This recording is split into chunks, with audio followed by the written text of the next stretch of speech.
వంట చెయ్యలేదు అని భార్యని హత్య చేసిన భర్త. సంసార జీవితం అనేది చిన్న చిన్న మనస్పర్ధలు, సమస్యలతో నిండి ఉంటుంది. అలాంటి వివాదాలను సామరస్యంగా పరిష్కరించకుండా ఆవేశానికి లోనైతే ఎలా ప్రమాదాలు జరుగుతాయో బెంగళూరు గ్రామీణ జిల్లా పరిధిలోని మత్తికెర గ్రామంలో 65 ఏళ్ల తిమ్మమ్మను ఆమె భర్త రంగయ్య అతి దారుణంగా నరికి చంపేశాడు.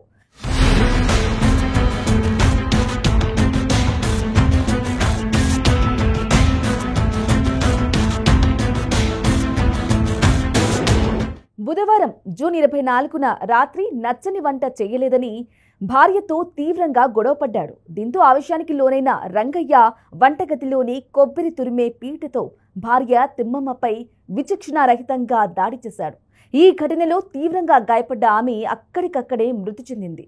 తిమ్మమ్మ మరణించిందని తెలిసి రంగయ్య పారిపోయేందుకు ప్రయత్నించాడు. అయితే ఈ ఘటనకు సంబంధించి సమాచారం అందుకున్న పోలీసులు మృతదేహాన్ని పోస్టుమార్టం నిమిత్తం తరలించి కేసు నమోదు చేసుకుని దర్యాప్తు చేపట్టారు.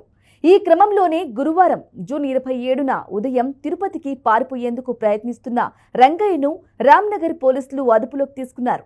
ఈ మేరకు కేసు నమోదు ప్రారంభించారు. చిన్నపాటి గొడవకే కట్టుకున్న భార్య ప్రాణాలు తీయడం స్థానికంగా తీవ్ర కలకలం రేపింది.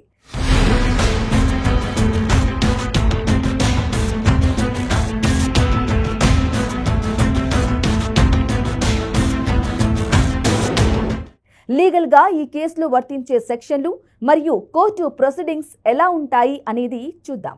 బిఎన్ఎస్ సెక్షన్ 103 మర్డర్, భార్యను ఉద్దేశపూర్వకంగా చంపడం వల్ల ప్రధానంగా ఈ సెక్షన్ వర్తిస్తుంది.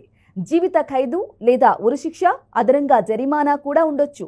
BNS section 238 evidence destruction. ఈ కేసులో నిందితుడు హత్య చేసిన తర్వాత తిరుపతికి పారిపోవడానికి యత్నించడం ద్వారా, శరీరం లేదా సంఘటనా స్థలం నుండి పారిపోవడం ద్వారా ఇది సాక్ష్యాలను దాచే ప్రయత్నంగా పరిగణిస్తారు. జైలు శిక్ష సుమారు 3 నుండి 7 సంవత్సరాలు మరియు జరిమానా. BNS section 80 dowry death. ఈ కేసులో వరకట్నం కారణం ప్రస్తుతానికి కనిపించకపోయినా పోలీసు దర్యాప్తుల్లో అది బయటపడితే 304B సెక్షన్ కూడా వర్తించవచ్చు. BNS section 85 cruelty by husband or relatives. గతంలో మానసిక వేధింపులు, శారీరక హింస ఉంటే ఈ సెక్షన్ కూడా కేసులో చేర్చవచ్చు. 3 సంవత్సరాల వరకు జైలు శిక్ష మరియు జరిమానా.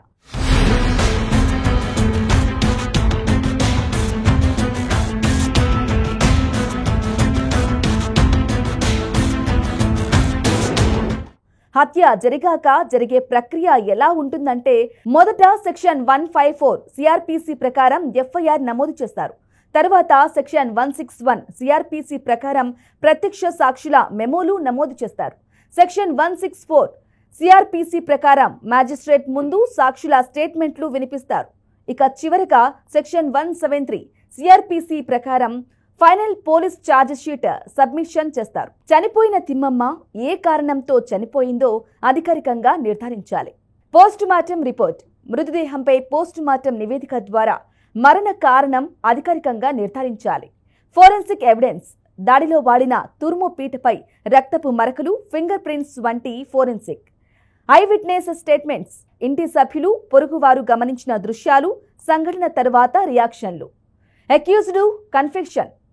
పోలీసుల ముందు నిందితుడు ఇచ్చే అంగీకారం కానీ కోర్టు ముందు ఇచ్చిన కన్ఫెషన్ మాత్రమే పైన షరతులతో సాక్ష్యంగా పరిగణించబడుతుంది.